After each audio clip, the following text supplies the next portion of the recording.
Hi, folks. See if we can do this. Computer froze a couple times before I get to record. We're going to talk about the astrology for July 7th through July 13th. While we don't have a lot of aspects going on in this week, we have a lot of big things happening in this week, and we're feeling it already.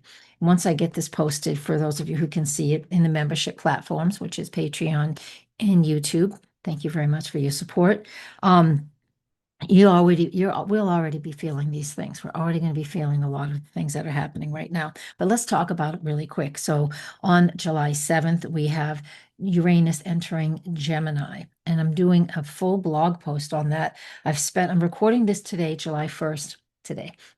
Could be any day when I say today. I'm recording this on July 1st, and I've spent like 5 hours so far today, doing a lot with the blog post. I'm going to share my screen. I'll give you a quick peek. The blog post isn't up yet, but it will be. And yeah, this is part of it.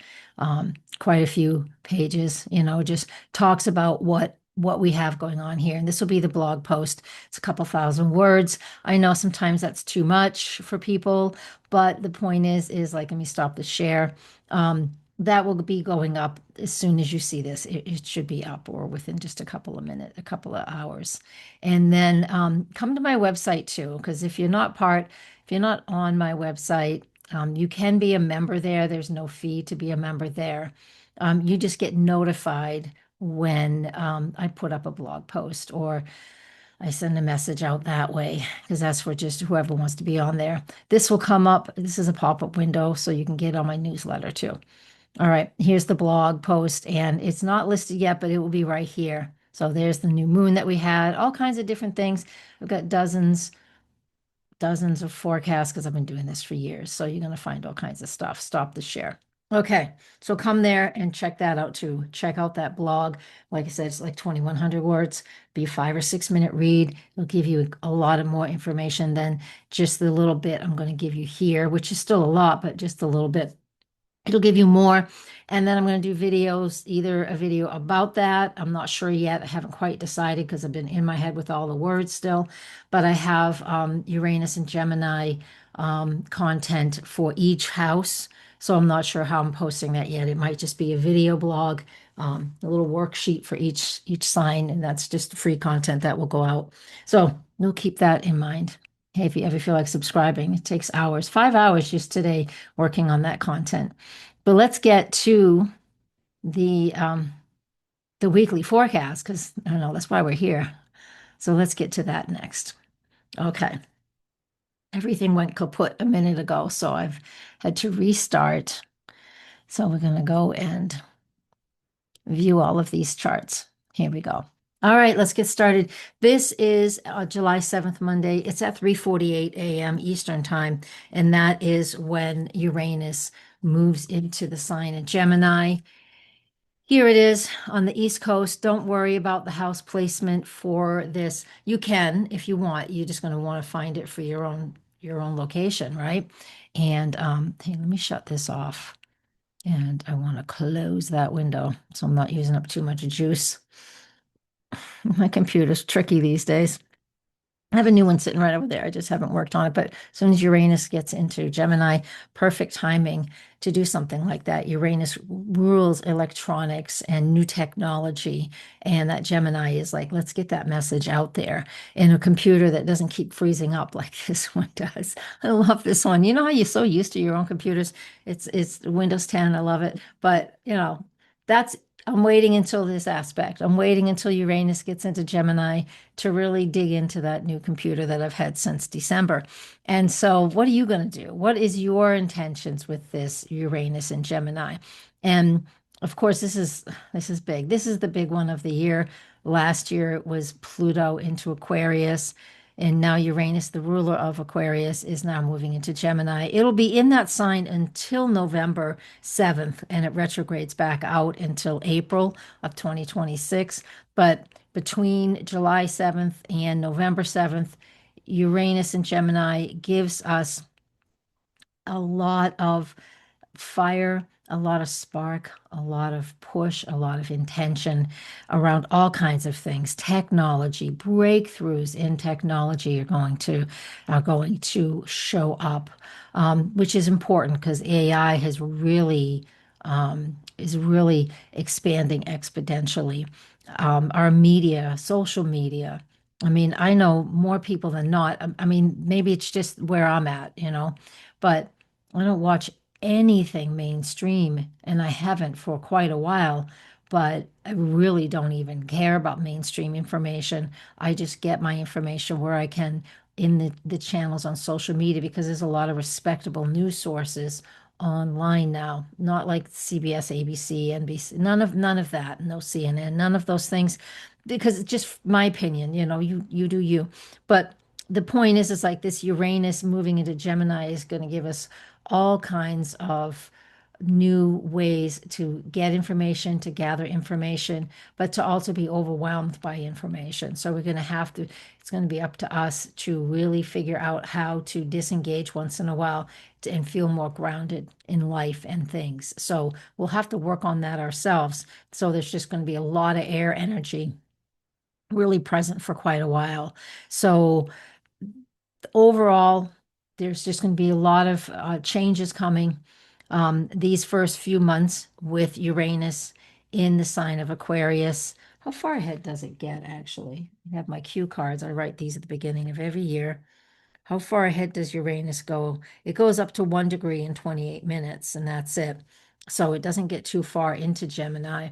So we're going to have like the purest energy of technology and overload. So there's just a lot of different ways this can play out. That bigger forecast is going to talk about that. Okay. So I want you to pay attention to that and do your best to go deeper in there.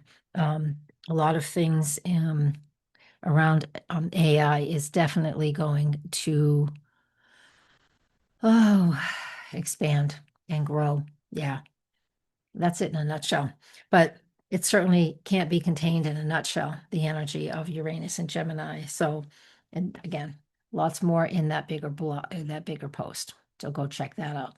The next chart I wanted to put up even is also on the same day. It's at looks like 4:44 in the morning. I like those triple numbers. And that is Venus in Gemini, trine Pluto in Aquarius. She's early in the numbers. We've got this great little trine sextile diamond thing going on here with Uranus, with Neptune and Saturn.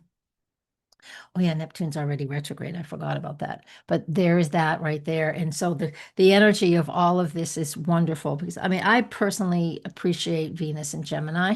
I got one. And it's just trine Pluto and Aquarius. It's just air information. It's air. And it is all about like getting getting to getting from the surface, because Gemini wants information, it wants to do research, it's very intuitive, and that connection with Pluto helps us to go deeper than some of the superficial energy that Gemini can embody. Some of it. It's not all Geminis are superficial. Most of them aren't actually, but when we have this energy transiting, most people aren't used to it because they're not born with it. So it helps us take our what we love and what we value around communication and information, and we get to go a little deeper with it. It's just a nice little introduction. I know Venus is well beyond Uranus, she's passed by 3 degrees, and they were together in Taurus. They're not together in Gemini. But the point, not right now, they will next year. But the point is like it just gives us this wonderful opportunity just to be for us to receive some information that is just fantastic and out of the blue. And just for those of you who like to write or to do podcasts or like what I'm doing, wherever you are, it's just an inspiration to get your voice out there to change things.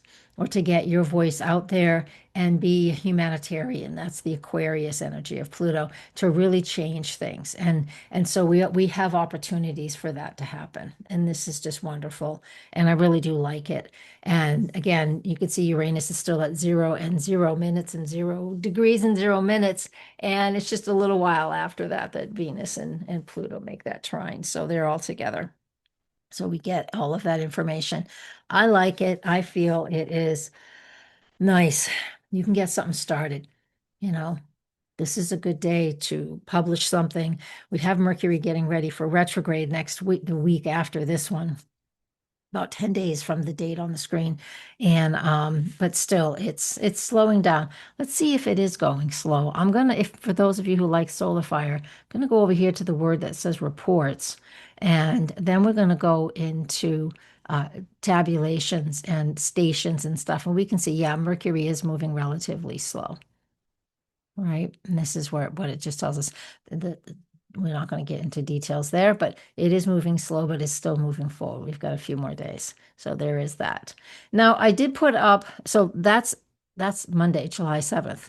We'll feel all of these things. The 6th, the 7th, even a few days before that, the 4th, the 5th, the 6th, the 7th. But Uranus shifting into a new sign, that's the day it does it. You feel it when you feel it. It's like flipping a light switch. Uranus leaving that Taurus energy is really important. All right. Next, here on July 8th, you can see if you use your ephemeris, use your Llewellyn books. Um, there's not much going on here, but we're just integrating and feeling the energy. There are no exact aspects on this day. I mean, there's some lunar stuff, but the moon's in Sagittarius, so just play and have fun and enjoy life. That's really what we want to do. It's at the halfway point of the month. It happens twice a month when the moon is halfway between where the nodes are, the lunar nodes. So it just is an opportunity for you to just to play, to enjoy life, to feel a little flexible, and just to go with the flow. The next day, the moon is way out of bounds as well. The next day, the moon in Capricorn still out of bounds. Here's the moon in Capricorn. That is July 9th and into the 10th, and we will have the full moon on the 10th, but July 9th, all we have is the moon in a gibbous phase coming closer and closer to the full moon, that moon in Capricorn. So it's very earthy, very grounded. We will maintain our emotions. I mean, of course, everybody has their own moon and their own way to emote.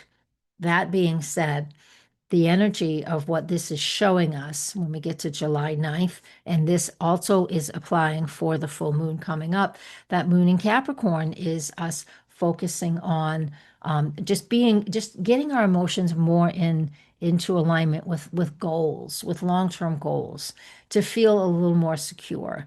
What do you need to do? I've been saying this for quite a while, especially a few months now. It's like, what is it that you want to do or you need to do to feel secure in your home environment where you're not feeling insecure because of outside circumstances? I know those always impact us because we're just human and we'll feel it. But when the moon is in Capricorn, let's go to the next chart. And when we have the full moon in Capricorn, here it is. It's on the 10th. It's at 4:37 p.m. With that moon in Capricorn for a couple of days and then full, it gives us this opportunity to absolutely feel like and focus on, again, what our long-term goals are, what responsibilities do we have, especially with our careers or our profession, whatever we're known for, and home and family. All of this comes together. So our work commitments, our family commitments, because that Capricorn full moon it won't avoid hard work where it's needed, right? If you decide that you're just going to skip by, then that's your nature. Excuse me, then that's fine. But we do tend to work hard when that moon's in Capricorn and this full moon is there. I'm going to do the lunar gestation cycle in a second, but we're just 2 weeks into the monthly lunar cycle from the new moon that we had in Cancer. We're just 2 weeks from that at the date that's on the screen on July 10th. And so what happens with this full moon is we figure out what we're not using anymore, what we don't need anymore, because we get to see that everything's on the table. So again, I would say that a million times, but what is the important thing for you to be paying attention to now? Are you getting distracted? This moon in Capricorn can help us all, no matter what is in your natal chart. This moon in Capricorn can help us all to get honed in on what's important for you, your career, your profession, your family. How well do you respect your boss? Are you the boss? Um, do you respect your parents? Are they an authority figure to you? It just, you ask yourself all that. I know I can feel this triggers people because I know it does. But not everything I say is meant for you, okay? So if you get triggered, please take a breath. Please take a breath.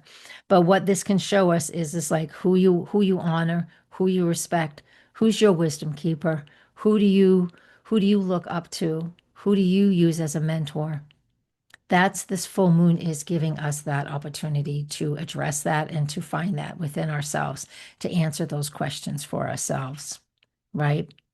We don't have to hold on to everything. And I'm going to go here, and then I'm going to go to the lunar phase, right? And I'm going to do current, make sure the lunar phase is up there that I want. Phase family in progress. This is called the lunar gestation cycle. It's a 3-year cycle. Starts with the new moon, then there's the first quarter moon, then the full moon, then the last quarter moon, and then the final 9 months brings us back, brings us to another new moon, and all of those 4 up to 5, and then the 5th event, which is a new cycle beginning, is all within 5 or 6 degrees of each other. So the new moon on January 11th, 2024 was the beginning of this 18 months ago from the full moon that we're talking about right now. So go back to January 11, 2024, and we had a new moon at 20 degrees of Capricorn. And what did you initiate? What were you working on? What were you journaling about? What were you creating? Again, all around Capricorn qualities, and those are, you know, work, career, structure, finance. Finance because of our income, right? It's not finances. It's just the stability that we have from working and what we get for our true security and our expectations of what we want in our life. All right, 9 months after that was October 10, 2024. We had a first quarter moon that was at 17 Capricorn. That's when we really were hitting the pavement like hard, working towards what those goals were that we set 9 months ago. January 11th, 9 months later, October 10th, all 2024. Bang. What were you working hard on? What wasn't working? Because at that point, 9 months after a new moon, that first quarter moon gives us the opportunity to say, hey, that's working, that's not, that's making me money, that's wasting my time. So you get to sort through things. It's Capricorn quality. So again, do you feel safe? Do you feel secure? Where's the wisdom? Do you have mentors? Are you mentoring others? It's all of those types of things. And then here we are, full moon, July 10, 2025 at 18 Capricorn. That's the chart that's on the screen that we are just talking about. Well, it's behind everything. It's behind all these windows. And so this is where we see everything we've worked on over the last 18 months in regard to this Capricorn new moon that started January 11, 2024. 9 months later will be April 10, 2026. We'll talk about that when we get to it. So we're now in the phase of, let's go back to the last chart that we were looking at, that full moon in Capricorn. So that's where that goes. That's a longer process that I like working with because to me, the monthly things, even though I'm a Gemini and I can move things quick, I still like the longer process. My moon's Capricorn. So I like the long process so I can really dig in and really know something, really learn something. And it's usually about ourselves. And here, this again, one more time, this is about us and our family. We've got this mystic rectangle going on in here too. Trine aspects between the sun and north node and the moon and the south node and the sextile between those. So that mystic rectangle really shows us with this full moon in Capricorn that there is something for all of us to learn from this by paying attention to the details and then allowing the flow to happen. One side of this is earth and the other side is water. And so it just gives us that earth and water. That means this is a yin mystic rectangle, yin meaning the feminine, the receptive. Trust what you're thinking. No, the thinking isn't part of this. Trust what you're feeling. Trust what you're feeling, and it will work out. That's a lot with that full moon. And I'll do a separate forecast on that, as I always do. Oh, I have so much to do. It's nonstop creating content for astrology. All right. On the 11th, the moon is in Aquarius, and that just, yeah, the 11th and the 12th, all the way through both days completely. Actually, the 11th, wait a minute, not quite true. The moon in Aquarius doesn't happen until 1:21 in the afternoon. So part of the day, the moon's still Capricorn. We're still in the full moon phase. So while the moon does change signs at 1:21 p.m. on July 11th, excuse me, that's Eastern time. It just gives us a point, just gives us that opportunity. It's conjunct Pluto. Aquarius is the ruler. Uranus is the ruler of Aquarius. They're in a trine aspect. That just means open your eyes, and just be open for new information. I just feel this week is sort of like lots of lightning storms, right? And whether it's the actual weather or just one lightning thing, one bit of information just striking us after another, after another, after another. Seems like it's been that way since January 20th, but yeah, time will tell. I don't know. It just we're getting used to it or exhausted by it. I don't know which. Probably some of both. All right, Saturn retrograde. And that happens for, if you're on the East Coast, it's just after midnight on the 13th. So you can see that's like at 12:07, just after midnight on the 13th. So that means it's at night on the West Coast and Mountain Time and Central Time. It's on the night of the 12th. Point being, Saturn's slowing down. Saturn's been slowing down for a couple of months now, but especially this last week, Saturn's slowing down to go retrograde. And so that means that, where we've been taking that Saturn, which is about like the Capricorn moon, by the way, where we're taking our strength and our commitments and our assessment of our long-term goals, just like we were talking about with the full moon. Saturn rules Capricorn, so that's why those things sound familiar. So Saturn and in the Aries energy has been about taking steps forward, but now that it's going to be retrograde for a few months, let's get those dates. Yeah, it'll be retrograde from this date until November 27th, and it is going to go back into Pisces. But in the meantime, that Saturn in Aries has been all about what steps do we need to take as individuals. I've got some cute things up here, reconnecting to who we are as individuals and really figuring out how to be that entrepreneur. I mean, you can still be an employed person, a W-2 worker, if you will. But where are you able to take charge and be in charge? If you can, that's fine. For entrepreneurs or self-employed people, this Saturn in Aries has been, over these last few months while it's been in Aries, should have been quite productive for us to make steps forward. But now that it's stationary, again, feeling it for weeks, a couple of weeks now, it is a period of introspection. It's like, all right, what steps did I take forward? It's kind of like figuring out with a waning moon, what steps did I do? What did I accomplish? What didn't I accomplish? Do I want to continue working on this? And we'll have a number of months, because again, right now, July, so that's into August, September, October, and November. We'll have 4.5 months of Saturn retrograde, giving us that opportunity to redefine what it is that we want, and how we're going to accomplish these things. Now, that's Saturn retrograde. So taking that focus, those commitments, those reassessing long-term goals, that discipline, that structure, and just reevaluating all of those things. This isn't a punishment. This is a course correction if it's needed. It's not always needed, but if it's needed, you'll know it.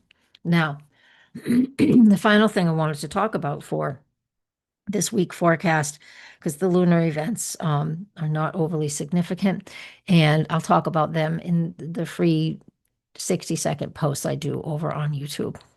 They're also on my Facebook page. Um, Saturn and Neptune are the closest they're going to be this year. And again, they won't come together until I think it's February 26, 2026. It's somewhere in there where they come together. So this proximity of them really close together. Look at that. They're like, oh, we can see over here in the aspectarium that they're only 13 minutes apart. It's this right over here. Okay. They're only 13 minutes apart, and that is super close. And so this, since Saturn represents, the responsibility and structure, long-term goals, and Neptune is our dreams and our compassion, things that are unseen, our spiritual practices, as they come together, I think, and they're both retrograde. I mean, what's the challenge here? The challenge here is to figure out how to make effort, but surrender to the process, right? What effort are we making and how can we surrender? We can only go so far and then we can just say, hands off. I find that's important anyways, just throughout life. If you're always just pushing and pushing and pushing, just like blowing up a balloon, if you're always blowing it up and blowing it up and you never stop and tie it off, or you never stop and take a breath, the thing's just going to pop. So when we have Saturn and Neptune conjunct, Saturn is, of course, like I just said, push, push, push, structure, responsibility, and Neptune wants to soften that a little bit. And it just gives us that spiritual focus, gives us the challenge of finding, where is the push and the pull? Where is the yin and the yang, right? The yin and the yang. I know they're both in fire sign, which is yang, but it's still the Saturn and the Neptune, those two planets are like the yin and yang, right? They just give us that. Saturn gives us that push, and Neptune usually is the energy of dreaming and flowing, etc. Now, in their natural state, they're both of that means Saturn in Capricorn in its natural state, Neptune in Pisces in its natural state. They are both yin. They are both the receptive feminine yin energy. But in this conjunction, since they're both in the sign of Aries, there is just this back and forth between the two. And that's what we're going to work on while they're both retrograde. While they're both retrograde. Neptune's already retrograde. Neptune's been retrograde since July 4 and will stay retrograde until December 10. 2025.